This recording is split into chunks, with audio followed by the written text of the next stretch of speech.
5,000 लोगों की मौत हो गई है, 2,000 बच्चे मर चुके हैं। इससे बड़ा बर्बरियत क्या हो सकती है? अस्पताल पर इजराइल बमबारी कर रहा है, अस्पतालों को बर्बाद कर रहा है। तो फिर कैसा होगा उन लोगों की उनकी सहायता, उनकी मदद कैसे की जा सकती है? इजराइल ये ट्रांसफर पॉलिसी के तहत अपने गाजा के फलस्तीनियों को सिनाई डेजर्ट में ढकेलना चाहता है और वेस्ट बैंक के फलस्तीनियों को जॉर्डन में ढकेलने का इनका प्लान है। हम फलस्तीन की सॉलिडारिटी के साथ हैं। हम फलस्तीनियों पर जो जुल्म, जेनोसाइड उन पर हो रहा है इजराइल की तरफ से, उसका कंडेम करने के लिए हम जमा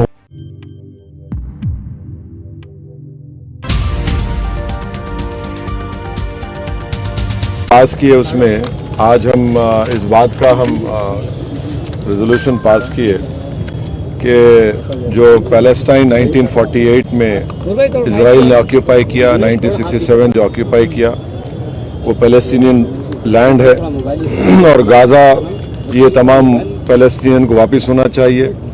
और गाज़ा वर्ल्ड का लार्जेस्ट कंसंट्रेशन कैंप है। 2006 से गाज़ा एक ओपन प्रिजन बना हुआ है। और साथ ही साथ हम वेस्ट बैंक से इजराइल का विड्रॉल पूछे हैं, पास किए हैं। और साथ ही साथ जो ग्रीक ऑर्थोडॉक्स सेंट चर्च में जो बॉम्बिंग हुई इजराइल की तरफ से, हम उसका कंडेम किए हैं। और रिपीटेड सिविलियन इंफ्रास्ट्रक्चर जो टारगेट कर रहा है इजराइल, उसे कंडेम करते हम। ऑस्लो एकॉर्ड का इम्प्लीमेंटेशन नहीं हो रहा, उसका ये इंटरनेशनल यूएन और यूएसए यूके का जिम्मेदारी है। 1974 में इंडिया पहला नॉन अरब कंट्री था जो पीएलओ को sole representative of Palestine recognise किया था। तो हम मौजूदा गवर्नमेंट को याद दिलाते हैं कि महात्मा गांधी ने कहा था कि पैलेस्टाइन फलस्तीनियों का है, जैसा कि इंग्लिश लोगों का है और फ्रेंच लोगों का फ्रांस है। और हम साथ ही साथ इस बात का भी कंडेम करते हैं कि बाद स्टेट गवर्नमेंट्स इंडिया में ये पैलेस्टीनियन प्रोटेस्ट को रोक रहे हैं। और हम सॉलिडारिटी एक्सप्रेस करते हैं पैलेस्टाइन के लोगों से। और जो हॉस्पिटल्स, चर्चेस, स्कूल्स, मस्जिदों पर जो बमबारी की गई, हम उसे कंडेम करते हैं। और साथ ही साथ हम इजराइल की तरफ से जो एक ट्रांसफ़र प्लान इजराइल इम्प्लीमेंट करना चाहता है, जिसमें गाज़ा से फ़लस्तीनियों को सीनाई डेजर्ट में और वेस्ट बैंक से जॉर्डन में ढकलना चाहता है, उसे कंडेम करते हैं। और हमने गवर्नमेंट ऑफ इंडिया से ये डिमांड किया है कि 1987 में भी जब जाफना का ब्लॉकेड हुआ था, तो इंडिया ने बड़े ट्रांसपोर्ट प्लेन्स के जरिए श्रीलंकन स्पेस में जाकर वहाँ से खाना, मेडिकल इक्विपमेंट तमिलियन लोगों को दिया। दूसरा हम मिसाल दे रहे हैं यूएस को ये मालूम होने के लिए कि जब बर्लिन का ब्लॉकेड को यूएस ने थ्वार्ट किया, रोका था, और सोवियत यूनियन को बोलकर वहाँ पर एक कॉरिडोर बनाया गया ह्यूमैनिटेरियन सप्लाईज के लिए, जो जून 1948 से मई 1949 तो जाता था। तो अभी जितना भी गाज़ा में हो रहा है, जिसमें 5,087 लोगों की मौत हुई है, जिसमें 2005 बच्चे मारे गए इजराइल की तरफ से, 1,119 महिलाओं की हत्या की गई, 187 एल्डरली लोगों की हत्या हुई, 15,898 लोगों की इंजर्ड हुई है। हम साथ ही साथ ये हमास से भी डिमांड करते हैं कि वो महिलाओं को और जो ज़ईफ़ लोगों उनको छोड़ें। हम इजराइल से डिमांड करते हैं कि जो 6,000 फ़लस्तीनी जेल में हैं उनको रिहा करें। और आज भी इजराइल के जेलों में 1,000 से ज़्यादा मासूम बच्चे हैं, इजराइल उनको छोड़े। ये प्रोटेस्ट मीटिंग में इन तमाम चीज़ों को डिस्कस किया। इंडिया एड भेज रहा है, तो उसको कैसे देखता है? हम देखिए, एड इंडिया भिजा रहा है, मगर इजराइल ये कह रहा है कि हम एड अलाउ नहीं करेंगे। हम जो है राफा से, इजिप्ट से, राफा से गाज़ा में एड भिजाने की बात कर रहे हैं। हमारे प्लेन्स भी चले गए हैं, मगर और हम प्राइम मिनिस्टर नरेंद्र मोदी से डिमांड करते हैं कि वो पहले सीज फायर कराए, वहाँ पर गाज़ा में सीज फायर कराए, गाज़ा में एक ह्यूमैनिटेरियन कॉरिडोर को खोला जाए। गाज़ा में 50,000 महिला प्रेग्नेंट है, अस्पताल ख़त्म हो रहे हैं, अस्पतालों में बिजली नहीं है, ऑक्सीजन नहीं है, एनेस्थीसिया नहीं है। तो हम हमारे देश के प्रधानमंत्री से ये अपील करते हैं, डिमांड करते हैं कि वो इजराइल पर बल्कि हमारे प्रधानमंत्री G20 के भी अब हमारे पास प्रेसिडेंसी है।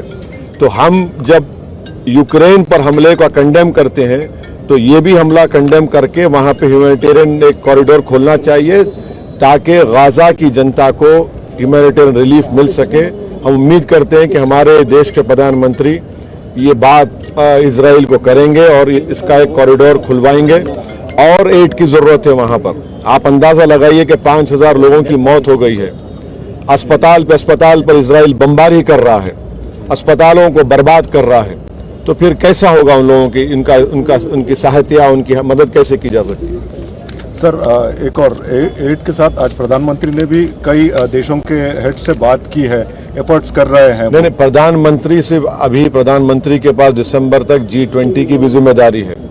जिस तरह G20 में हमने एक जॉइंट कम्युनिके बोलिए जॉइंट स्टेटमेंट हमने जारी किया जिसमें हमने कंडेम किया था कि किसी भी कंट्री पर इन्वेजन का, ये ऑक्यूपाइड टेरिटरीज हैं। इजराइल रेजोल्यूशन नंबर 242 को नहीं मानता है, 242 रेजोल्यूशन को मानना चाहिए। इजराइल ये ट्रांसफर पॉलिसी के तहत अपने गाजा के फलस्तीनियों को सिनाई डेजर्ट में ढकेलना चाहता है और वेस्ट बैंक के फलस्तीनियों को जॉर्डन में ढकेलने का इनका प्लान है। ये जेनोसाइड कर रहा है इजराइल गाजा में। देश के प्रधानमंत्री को एज ए G20 के हेड की भी उन पर एक एडिशनल जिम्मेदारी है कि वो सीज फायर करवाए और वहां पर एक ह्यूमैनिटेरियन कॉरिडोर खुलवाए ताकि फलस्तीनियों को उनको राहत मिल सके, उनकी जान बचाई जा सके। और मैक्सिमम बच्चे मर रहे हैं, आप अंदाजा लगाइए कि 2000 बच्चे मर चुके हैं। इससे बड़ा बर्बरियत क्या हो सकती है? क्यों सारी दुनिया खामोश बैठी हुई है? क्यों सारी दुनिया सिर्फ इजराइल की ऑक्यूपायर एज ए फोर्स की बात कर रही है? क्यों फलस्तीनियों की बात क्यों नहीं कर रही है? ये बड़े अफसोसनाक बात है। ये इनकी ड्यूअल पॉलिसी है जो दुनिया के सामने लोग बेनकाब हो रहे हैं। जिस तरीके से आज आपने मीटिंग की है, क्या आप कुछ इस तरह की मीटिंगें और करने वाले हैं या फिर कुछ और जो पूरे देश भर के जो नहीं, हम तो यहाँ पर अपनी जिम्मेदारी को निभाए हैं और हम ये सबूत दे रहे हैं कि हम फलस्तीन की सॉलिडारिटी के साथ हैं। हम फलस्तीनियों पर जो जुल्म जेनोसाइड उन पर हो रहा है इजराइल की तरफ से, उसका कंडेम करने के लिए हम जमा हुए हैं। हम आज के हमारे इस प्रोटेस्ट मीटिंग के जरिए हम देश के हमारे प्रधानमंत्री से भी ये डिमांड कर रहे हैं, अपील कर रहे हैं कि 1987 में जिस तरह जाफना में भारत के ट्रांसपोर्ट प्लेन्स ने इजराइल के एयर स्पेस में जाकर टेमिलियंस के लिए खाना और मेडिसिन फूड सप्लाईज को ड्रॉप किया, इसी तरीके से भारत के प्रधानमंत्री पर एक एडिशनल जिम्मेदारी G20 के हेड की भी है कि वो इजराइल को बताए, सीज फायर करवाए और एक ह्यूमैनिटेरियन रिलीफ के लिए कॉरिडोर बनाया जाए। फिलहाल इस वीडियो में इतना ही दोस्तों। आपसे निवेदन है कि आप हमारे चैनल को सब्सक्राइब जरूर कीजिएगा ताकि आपको वो खबरें पहुंचती रहें जिनको गोदी मीडिया नहीं दिखाता है, वो हम आप तक पहुंचाने की कोशिश करते हैं। फिलहाल इस वीडियो में इतना ही, हमें दीजिए इजाजत। आगे फिर मुलाकात होगी आपसे किसी ऐसी खबर के साथ। तब तक के लिए जय हिंद, धन्यवाद।